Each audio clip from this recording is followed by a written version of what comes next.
Greetings and hello to everyone watching our recording and here live, enjoying our International Coaching Week 2023 in the C-Suite Network Women's Coaching and Consulting Council. Oh my goodness, I'm Kathleen Caldwell. We have had a tremendous week.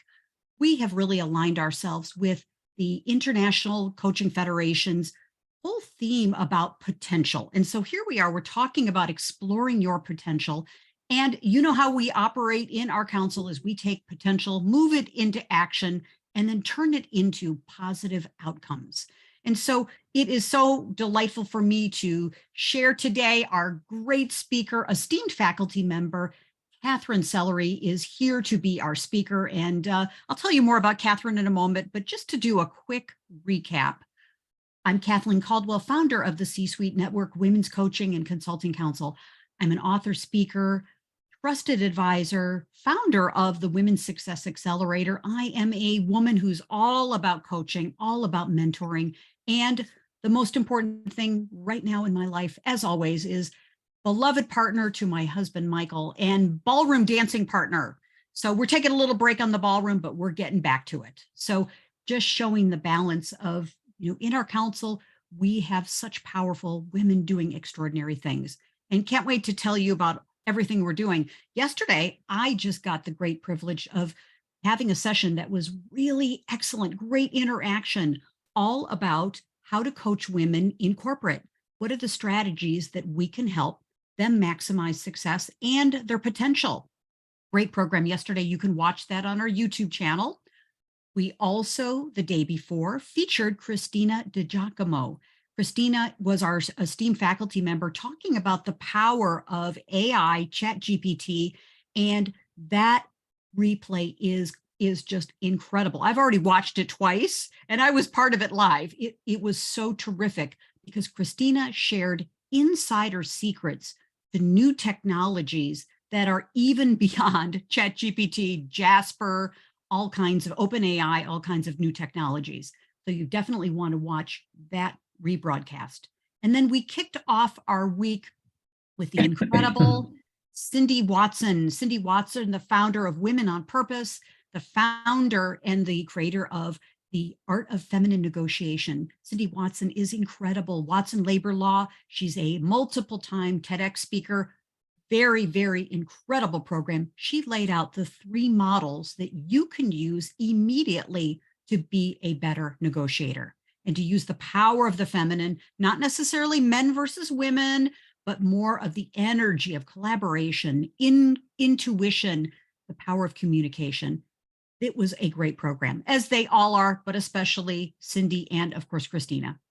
So starting off our broadcast today in our program is, I always like to start with a definition, and you can read this for yourself about potential, but I love the fact that the word potential is an adjective as well as a noun.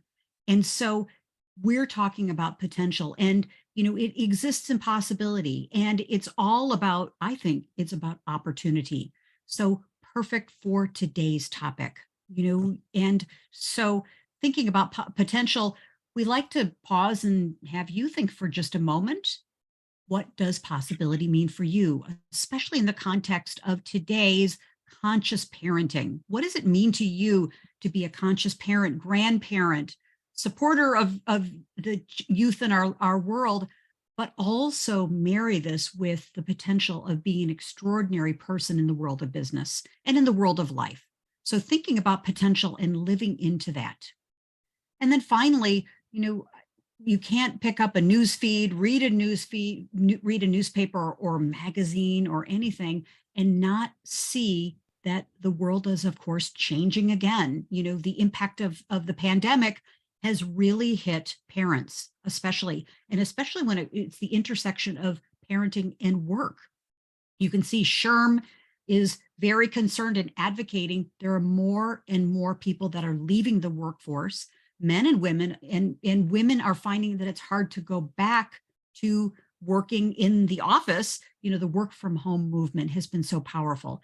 And of course, Pew Research did a super study just recently, just talking about the latest things that are happening with parenting in America right now. And so We are so excited to introduce our esteemed faculty member, Katherine Sellery. She is an expert when it comes to conscious parenting. She, in fact, wrote the book and is creating the global conscious movement around conscious parenting revolution.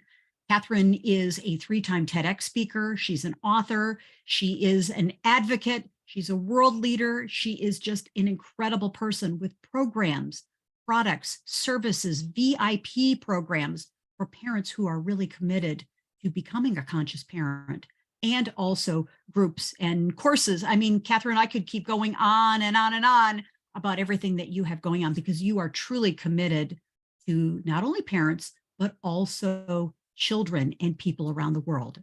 So with that, I'd like to turn the podium over to you. And, what is this whole thing about conscious parenting? How can we really maximize this mindset, not only for our potential for growth personally and professionally? So would love to. I am so excited to be here. Thank you so much. And what a beautiful introduction. It's funny, as you talked about the whole potential thing, I was just thinking, I was on a client call before joining this today. And it was one of the calls where the conversation had a lot to do with helping this family, the parents, shift a little bit away from trying to get like this one behavior to change in their child, which had to do with being on her phone too much. So 13-year-old on her phone too much. If anybody out there has a 13-year-old who's on her phone too much, you've probably been in this conversation. And I said, well, is it really about the phone? Is it the phone that bothers you? Or tell me a little bit more about that, because, they had said that, we have to enforce the boundary, enforce the rule. Now I hear this all the time, and it so alarmed me that I was like, we have to talk. And it's so much more than about the phone. It's this whole idea of, no, but I want my child to be well-rounded, right? I mean, we were talking about balance earlier, right? So this applies to the life story of balance, which is always something I think all of us are struggling with. I know there's some masters out there who've mastered the balance thing. I just don't know them very well. And for the rest of us, it's a constant falling off and getting back on and falling off and getting back on. And so it is with our kids.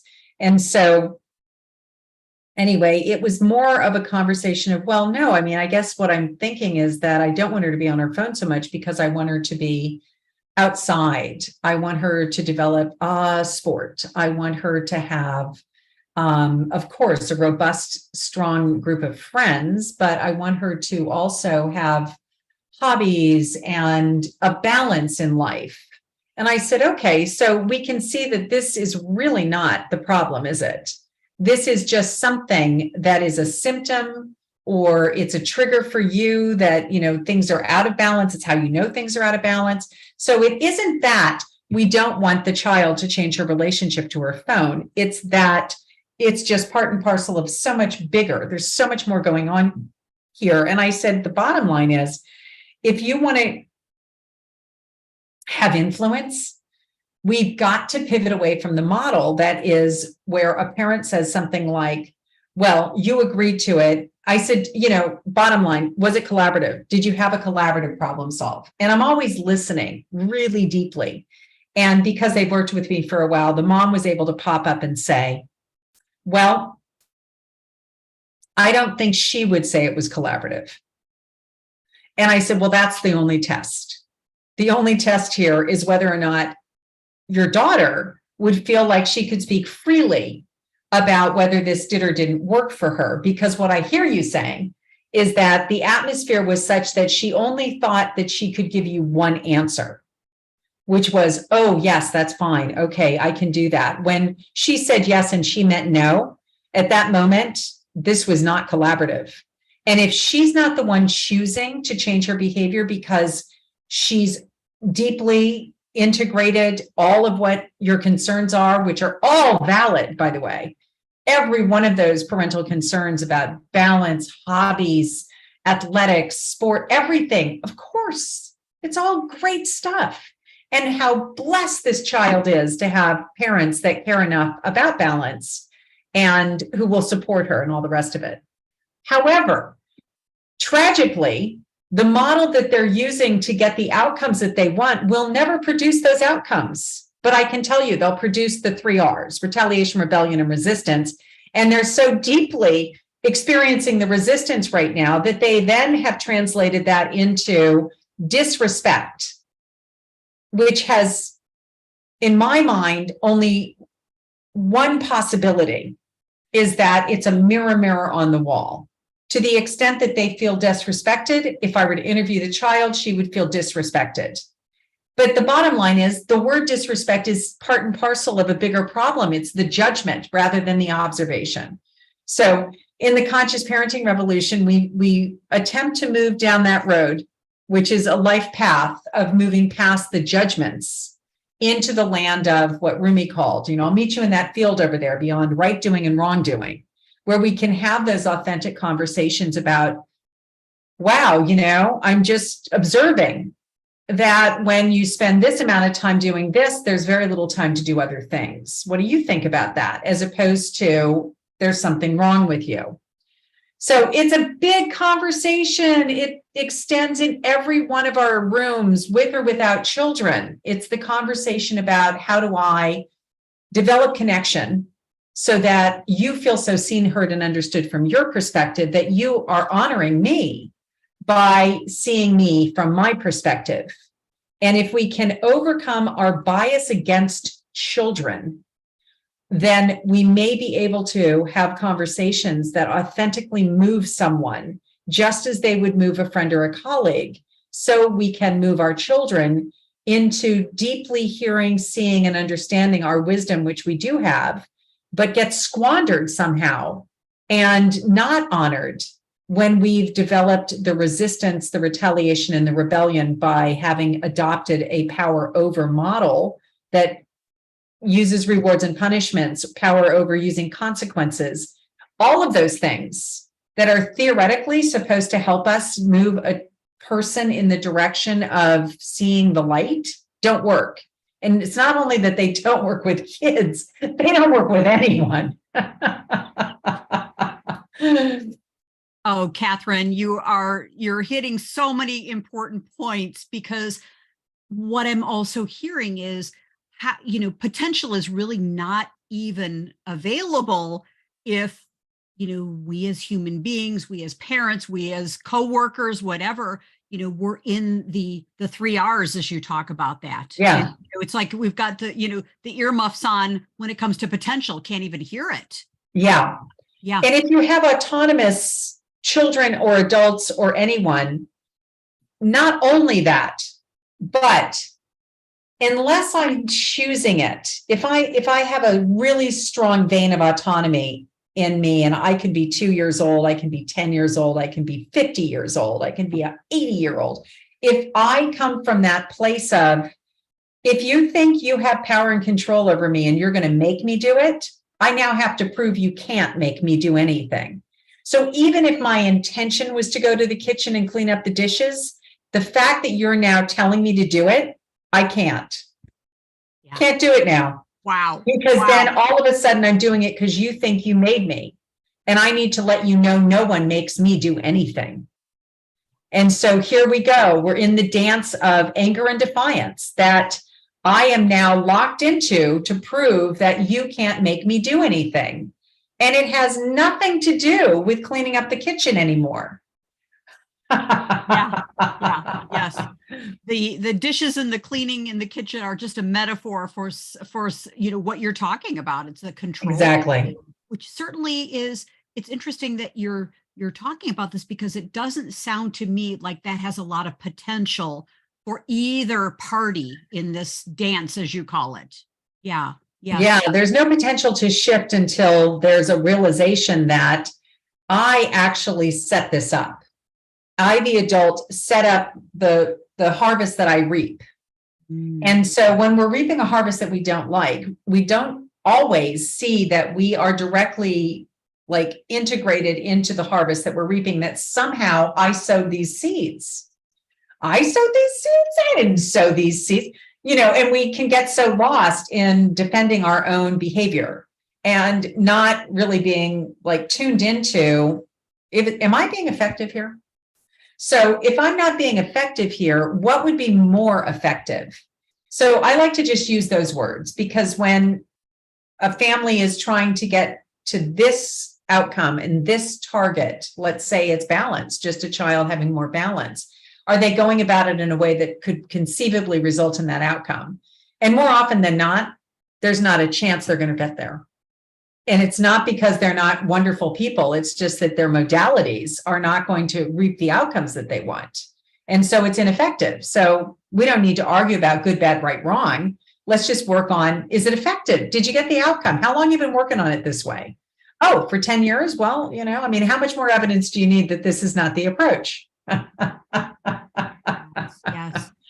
Yes. And Katherine, what I'm also hearing, and I'm getting some comments in the chat as well, is, what you're saying is resonating so much, because, it's not only teens that we're hearing you talk about children, adult children as well. And then kind of the dynamic of grandparents still, we've got the dynamic of grandparents still in the workplace, parents in the workplace, dealing with all of these things. And then parents bringing their their parents. Absolutely. Yeah, there's that being stuck in the middle between parenting my own children. Yeah. And now I'm actually, a caregiver to my elderly parents. Yeah. And there's this part of me that is my own inner child that I'm still parenting. I mean, it's just a shit show.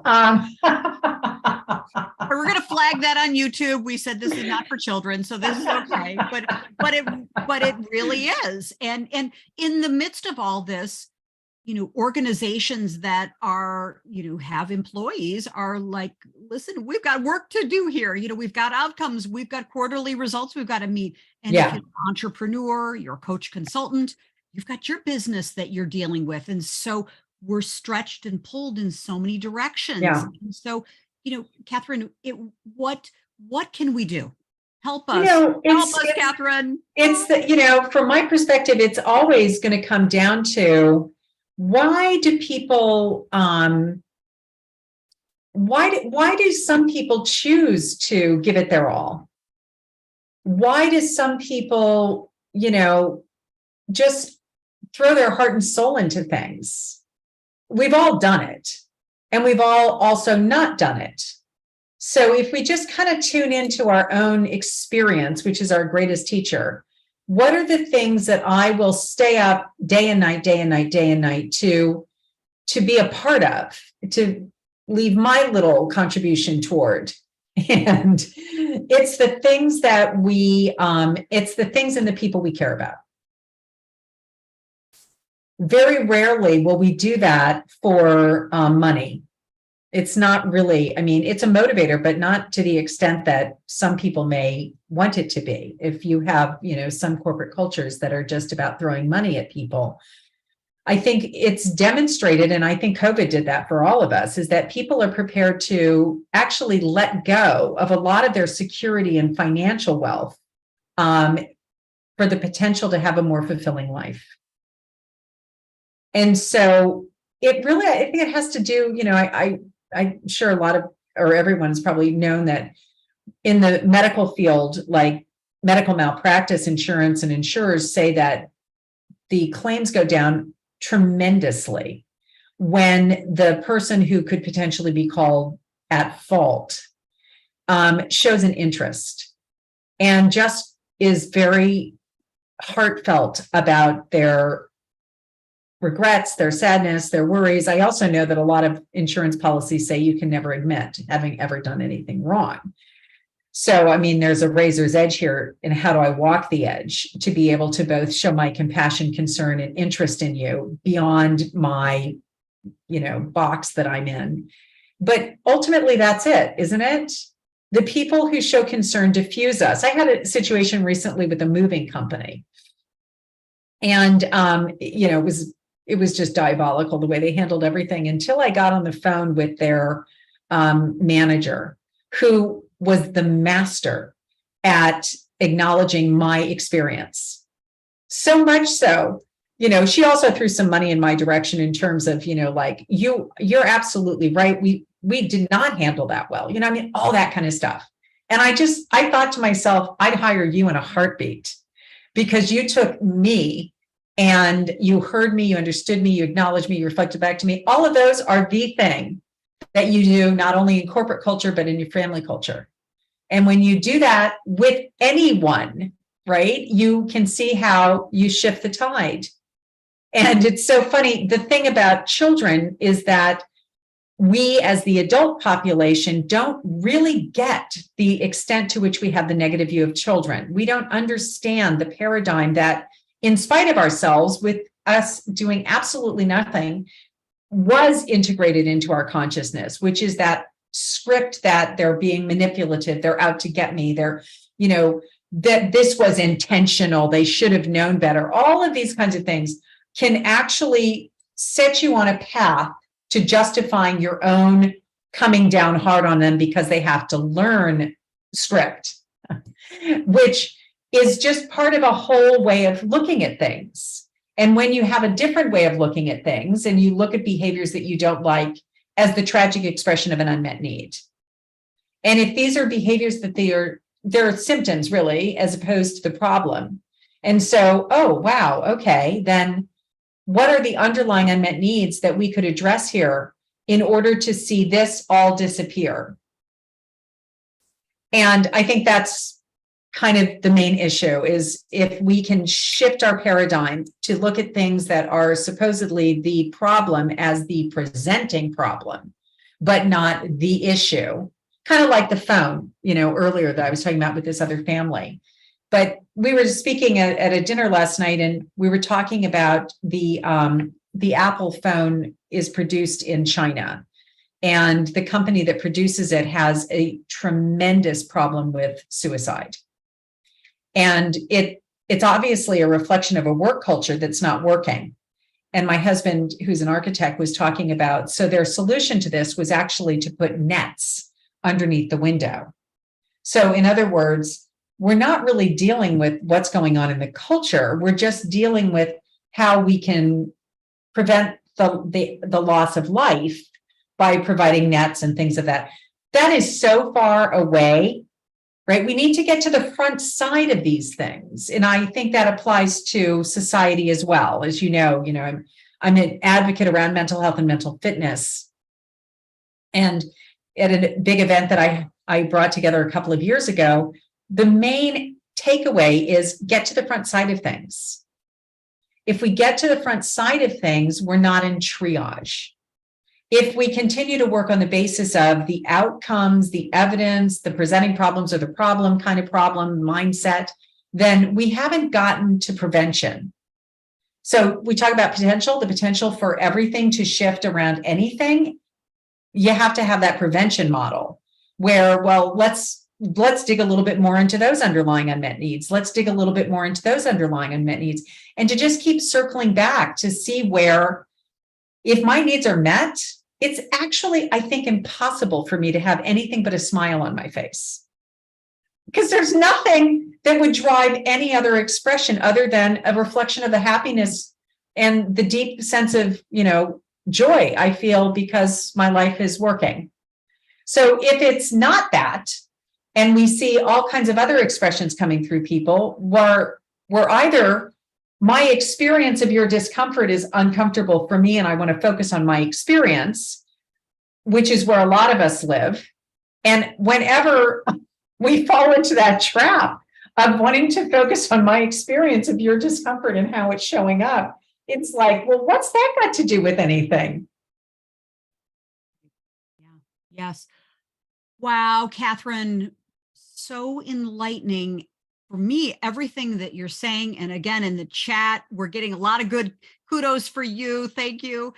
And so, wow, so much to think about. And so I'm just curious, as we wrap up our time here, and again, good golly, we cannot encourage all of you that are here and of course watching our replay book Katherine as a guest on your podcast, on your show, on your TV shows. I mean, we're doing a shout out now to the Wall Street Journal, to USA Today, to all of the world global. Let's see, who else, Katherine? The Guardian. Who else do we want to call you? Okay. The New York Times. I love it. Yeah, we're doing a global shout out. Please, avail yourself of Katherine Sellery, all of her wisdom. My gosh, I mean, the possibilities are incredible to support parents and support children in communities in the world. And it's fantastic, Yeah. Katherine, really great. And so, for some takeaways, what would be a couple things that people could do as a next step? So I know you've generated a lot of interest now here, so we want to take it into action. What do you recommend? Yeah. So, I mean, well, first of all, for anyone who's looking for a little bit more support, you can just go to freeparentingbook.com. And freeparentingbook.com is my Amazon #1 bestseller, 7 strategies to keep your relationship with your kids from hitting the boiling point. So if you find yourself already at the boiling point, no concern, you can just download that, and that'll give you a lot of tips on how to support yourself and just shifting the dynamic. And sometimes it really is that experience of, oh my goodness, this is a little bit of a magic wand. And it really is. It's a little bit of a magic wand. A lot of times people say, well, it's so easy. I hear the words flow out of your mouth so easily. Well, that's true. Decades of experience. However, we all know that even though you may get the words wrong, if something in your heart is shifted around the way you see things, and the words are having not necessarily followed exactly in accordance with that, alignment that you now have, it's okay. Sometimes, one of the keys of the conscious parenting revolution is never listen to the words people say.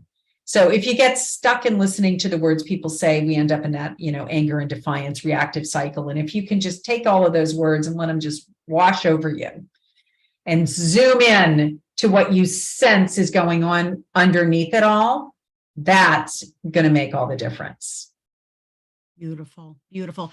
And as we often say in our council, that energy follows intention. So having the intention and the commitment to be a better parent and connect with your children, whatever your age your children are, and to be conscious. I think that having that intention, the energy and everything will follow from that.